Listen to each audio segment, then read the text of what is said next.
What is up, YouTube? We're back with another YouTube video, and we're here with a guide for the Chamber of Starlight Legend Lost Sector. Now, what you're going to want to do is go to your Destinations tab, look to the right side, see Dreaming City right here on this node, spawn in Devilian Mist to only spawn, and then go straight to your left. Just follow along in the video if you're not too familiar with the destination. But you can see we're going to go here, and it kind of splits off into two paths. But here, once you reach this side, go to your right until you see that kind of cave, I guess you can call it. And then we're gonna go through here, and then just keep going. Now once you go through here, you're gonna reach the new zone, and then you see this bridge on your right. Kind of stop right here, and then you can just get off your Sparrow. If you want, you can keep going on the Sparrow, but just kind of jump across to where these two Guardians are at, and you can see the Lost Sector icon here. But if you don't see this flag here or the icon, that means you have to unlock Legend and Master Lost Sectors by completing it normally. So just take your Sparrow, go in through here, and just drive straight into the Lost Sector. And at some point you'll reach the new zone. There we go, Chamber of Starlight. And you can see the ads are spawning in. There has been a bug before. I'm not sure if it's fixed when it comes to ads when they spawn and they don't spawn in. But if there's only ads in that first room, and then when you see the loot chest in the second room, if there's no ads in there that spawn, you have to walk behind it and then walk back to the entrance. It's super dumb, but I think they fixed it because I tried it earlier and it worked. So now that that's done, make sure you kill the boss at the end and loot the chest so you can unlock Legend and Master Lost Sectors. Now let's take a look at the modifiers. We have Solar and Void Shields, locked equipment and extra shields, equipment locked, limited revives, overload and unstoppable champions, solar threat, 25% increase to incoming solar damage, so this is damage that enemies do, epitaph, and this is taken combatants generate blight geysers when defeated. And then we have overcharged weapons. Weapon overcharges from seasonal artifact or active this activity. Kinetic weapons do increased damage when your subclass element matches an active surge. Solar Surge, 25% bonus to outgoing solar damage, and Strand Surge, 25% bonus to outgoing strand damage. Overcharged Sword, 25% bonus to sword damage. And then recommended power 1830, but 1815 and above you should be fine. Enhancement core is uncommon, and if completed solo, exotic head armor is rare. So that's going to do it for the modifiers and everything. We're going to cut over to the build now, and then we'll cut over to the gameplay afterwards.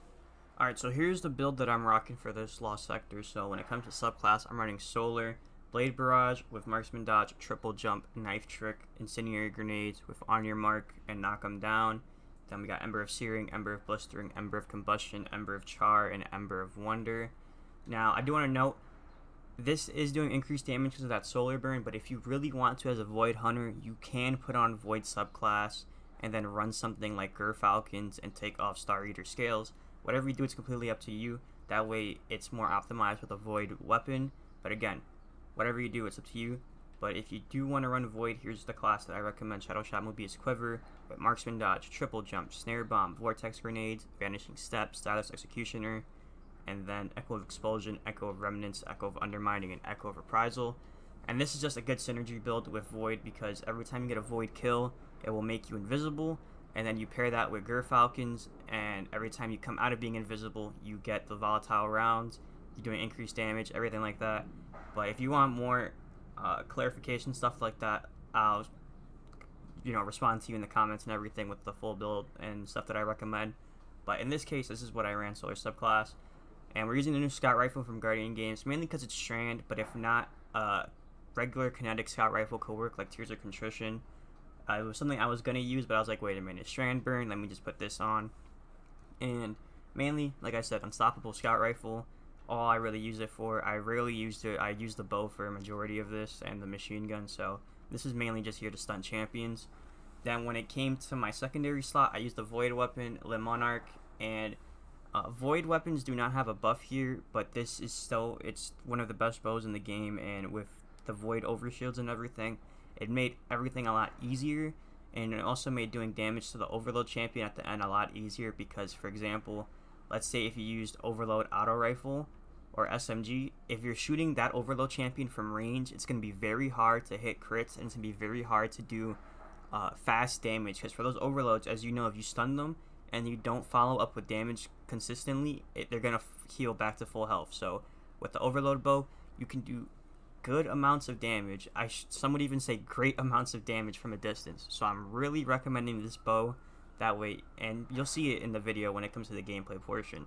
It's very good at range for the overload champions, so I highly recommend this. But if you do not have Limb Monarch, any void bow will work. I didn't put one in my inventory, but if you have a void bow, just put that. But Limb Monarch, it's great because it has intrinsic overload champion rounds, and it also has those poison arrows, which will give a little void debuff on the champion, doing even more damage. So that's why I recommend Limb Monarch.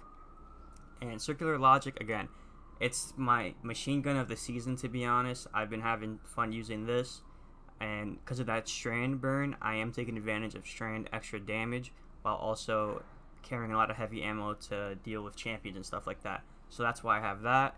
And then for my armor here, I'm just running Ashes to Assets with Strand Siphon and Void Siphon. Strand Siphon and Void Siphon will allow me to generate orbs of power with Rapid Strand Weapon Final Blows or Rapid Void Weapon Final Blows.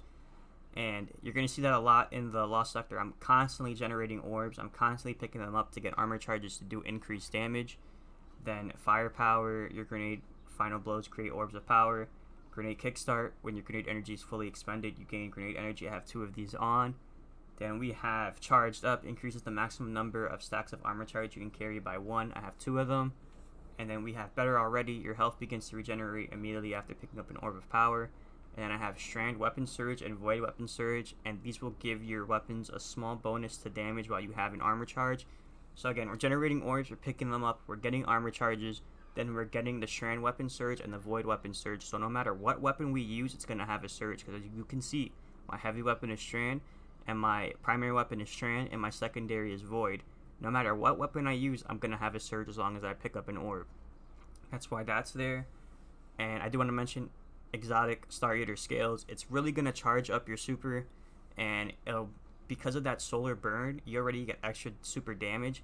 But if you use this and you pick up 4 orbs to get Feast of Light times 4, you're pretty much going to one-shot the boss with your super, so you don't have to worry too much about that. And I do recommend getting up close to the boss, because you're going to see me in a second also recommend that in the gameplay, because if you do it from range, you may miss a whole bunch of your Blade Barrage hits, and because the boss is thin compared to, like, a bigger boss, missing all of that is just unnecessary. You don't want to do that.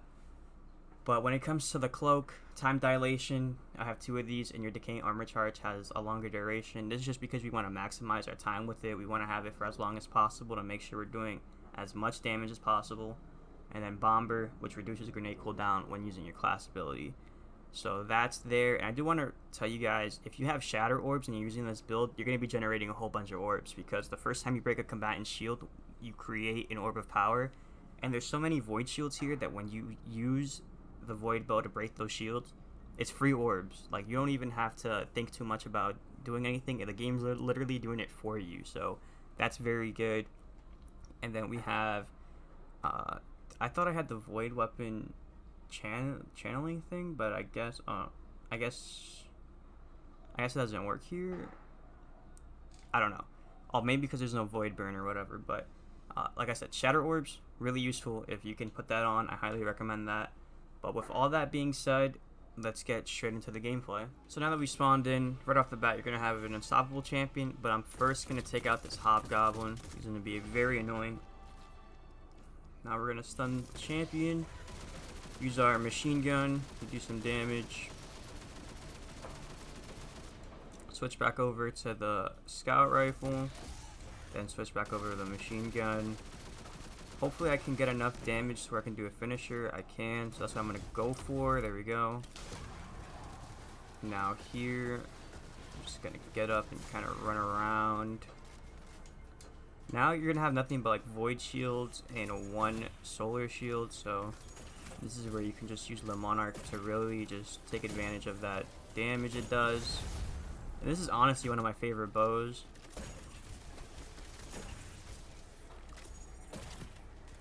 Now we're just gonna focus that solar shield, but it's also gonna do damage to me, which is pretty annoying. You can see, just charge it up and then get that void shot, and it's gonna do some pretty good damage. Let's just pick up all these orbs so we're charged up. Now we're gonna run here. We got Feast of Light times 3, so we're right there. You're gonna have some enemies spawn in, and you can see you just get rid of them like that. It's very good for out of control here, unless they're all spread out like that and they're teleporting. I don't know why they're down here if they know I'm up here. It's pretty weird. And like I mentioned in the video, if you want, you can completely abandon the solar subclass and use Void Hunter, and you can take advantage of Gerfalcons and being invisible every time you shoot the bow and everything. But just because of the burn and doing extra damage with that solar subclass, that's the only reason I'm running solar right now. Because if it was up to me, I'd probably be running Void subclass. But I do want the little extra damage with the super and everything. So that's why you see me with solar on. Now I'm gonna wait again to stun this champion. There we go. Now use the machine gun.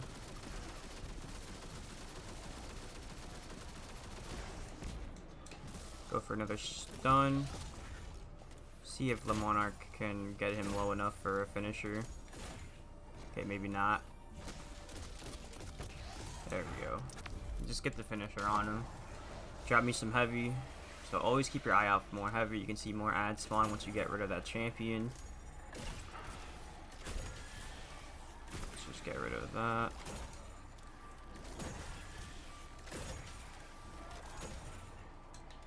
More ads. Just to be honest, it's kind of annoying how many ads they respawn, even though they're just red health bars.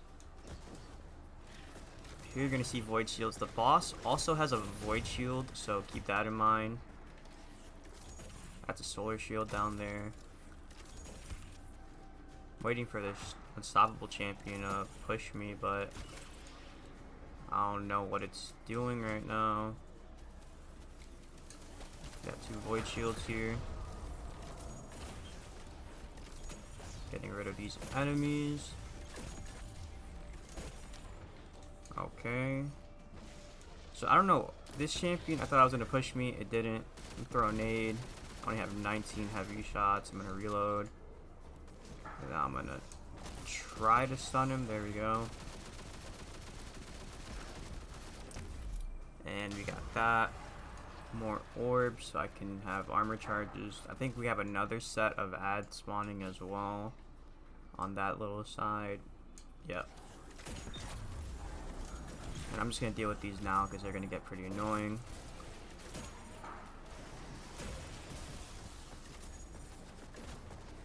Now you can see up here we have an overload, which I hate this type of overload champion, especially the whole Taken just hobgoblin overload. I'm not a fan of that champion whatsoever.